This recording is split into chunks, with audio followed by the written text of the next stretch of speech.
নমস্কার, কেমন আছেন সবাই? আশা করি আপনারা ভীষণ ভালো আছেন। আজ আমার বাড়ির সরস্বতী পুজো। এবার দুদিন সরস্বতী পুজো পড়েছিল। আজকে রবিবার, আমি আজকেই করছি সরস্বতী পুজো। আজকে 12টা 15তে পঞ্চমী লাগবে। বেশ সুবিধাই হয়েছে, ধীরে সুস্থে সরস্বতী পুজোর জোগাড়টা করা যাচ্ছে। প্রতিবারই আমার বাড়িতে যখন পুজো হয়, যে কোনো পুজো, বিশ্বকর্মা পুজো হোক, সরস্বতী পুজো, আমি কিন্তু ঠাকুরমশাই দিয়ে যখনই পুজো করাই খুব সকালবেলা পুজোর জোগাড় করি। কারণ এই সময় না ঠাকুরমশাই পাওয়া যায় না, আর ঠাকুরমশাইকে কোথা থেকে খুঁজে পাবো সেই চিন্তাতেই সকাল সকাল পুজোটা করে ফেলি। কিন্তু এইবার যে ঠাকুরমশাই দিয়ে পুজো করে সে পড়াতে পারবে না, তার মা মারা গেছে। নতুন একজন ঠাকুরমশাই, আমাদের পাড়ারই বাচ্চা ছেলে, তাকে দিয়ে পুজোটা পড়াবো। ও বলেছে, বৌদি আমি সকালে গিয়ে পুজোটা করে দেবো, সেটাই নিশ্চিন্ত। তাই জন্যই ধীরে সুস্থে জোগাড় করতে বসেছি। সকালে সংসারের সব কাজ বাজ সেরে, ঘর পরিষ্কার করে, স্নান করে পুজোর জোগাড়ে বসে পড়েছি। তাড়াতাড়ি সব কিছু জোগাড় হয়ে গেছে। আর ঋষিকে বলেছিলাম বই খাতাগুলো দিতে, আর ও দেখুন সব বই খাতাই নিয়ে এসছে। কোনো বই খাতা বাদ দেয়নি, কিন্তু সবই বই খাতা মায়ের পায়ের ধারে রেখে দিয়েছে এইখানে। আর তার ঠিক একটু পরেই আমার সব গোছানো হয়ে গেছিলো। আমি ফল প্রসাদগুলো একটু গুছিয়ে সাজিয়ে দিচ্ছিলাম।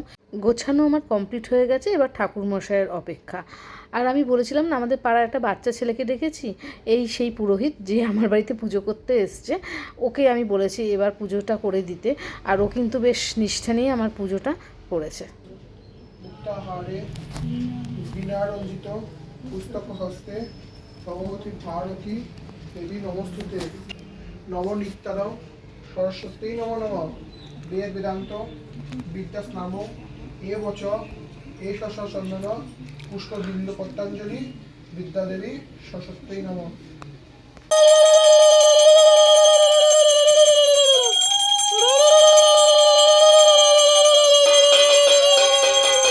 আমাদের বেশ সুন্দর করে পুজো পড়ানো হয়ে গেছে, বেশ ভালোই লাগলো। নতুন ঠাকুরমশাই তো, ও কিন্তু বেশ সুন্দর করে পুজো পড়িয়ে দিয়েছে। আর এখন একটুখানি দরজাটা বন্ধ করে রাখবো, তারপরে প্রত্যেকের বাড়ি বাড়িতে পুজোর প্রসাদ দিয়ে আসবো। আজকে আমাদের আবার একটুখানি গিফট কিনতে যাওয়ারও ব্যাপার আছে। বিকালবেলা অনুষ্ঠান বাড়ি যাব, গিফট এখনও কেনা হয়নি, বিকালবেলা সেটা কিনতে যাব। এখন একটু দরজাটা বন্ধ থাক, তারপরে সবাইকে পুজোর প্রসাদ দিয়ে দেবো। ঘড়িতে 4:30 মতন বাজে, আর আমরা এখন বেরিয়ে পড়েছি গিফট কেনার জন্যে। এর আগে অনেক দিন চেষ্টা করেছিলাম গিফটটা কেনার, কিন্তু কিছুতেই কেনা হয়নি। আর আজকে চলে এসেছি গিফট কিনতে। যেদিন অনুষ্ঠান সেদিন গিফট কিনতে গেলে না ভারী অসুবিধা, একটু দেখে শুনে গিফট কিনতে গেলে সময়ই লাগে। তাই জন্যে একটু সময় হাতে নিয়ে গিফট কিনতে চলে এসেছি।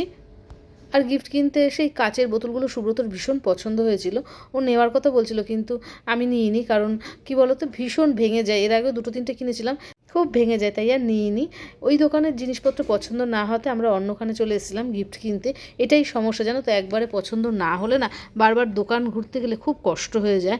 আর এই দোকানে গিফট কেনা হয়ে গেছে। আর সকাল থেকে আমি যেহেতু উপোস করে পুজো আচ্চা করেছি, রান্নাবান্না করেছি, এই জন্য আমার বড্ড ক্লান্ত লাগছিলো। গিফট পছন্দ করে আমি বাইরে চলে এসেছিলাম। আর সুব্রত এখানে বিল মেটাবার জন্য দাঁড়িয়েছিল। কি বলো তো, বিল মেটাবার লাইনেও বেশ ভিড় ছিল।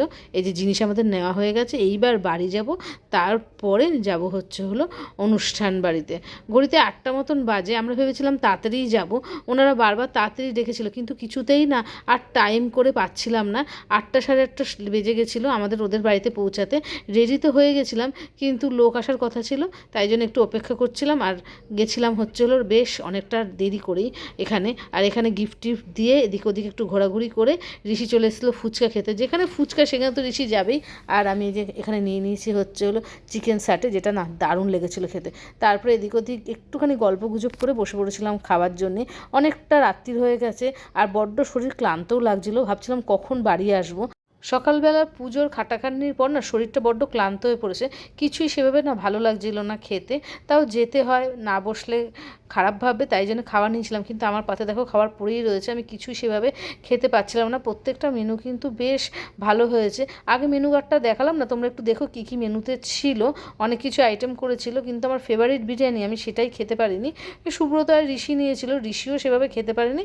বহুদিন ধরেই একটা জিনিস খেয়াল করেছি, যে যখনই আমাদের বাড়িতে কোনো অনুষ্ঠান পড়ে তখন একসাথে 2-3টে পড়ে, যেটা আমরা অ্যাটেন্ড করতে পারি না, শরীরে খুব কষ্ট হয়, আবার যেতেও হয়। আর খাওয়া দাওয়া কমপ্লিট করে আমরা এখানে চলে এসেছিলাম মকটেল কাউন্টারে। আমরা এসে মকটেলটা খাইনি, ওটা খেলে না বড্ড পেট ভার হয়ে যায়, কিছু খেতে পারি না।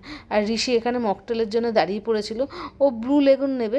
আর আমি বাবা ব্লু লেগুন নিইনি, আমি নিয়ে নিয়েছিলাম হচ্ছে হলো একটা সোডা ওয়াটার। কারণ কি বলো তো, বিরিয়ানি খেতে ইচ্ছা হচ্ছিলো না, কোনো রকমে খেয়েছি তো, এই সোডা ওয়াটারটাই ভালো। তাই সুব্রত আমি সোডা ওয়াটার নিয়ে নিয়েছিলাম, আর তারপরে সবার সাথে বেশ কিছুক্ষণ গল্প করে বাড়ি ফিরেছিলাম। আজকের মতো তাহলে ভিডিওটা শেষ করলাম, টাটা।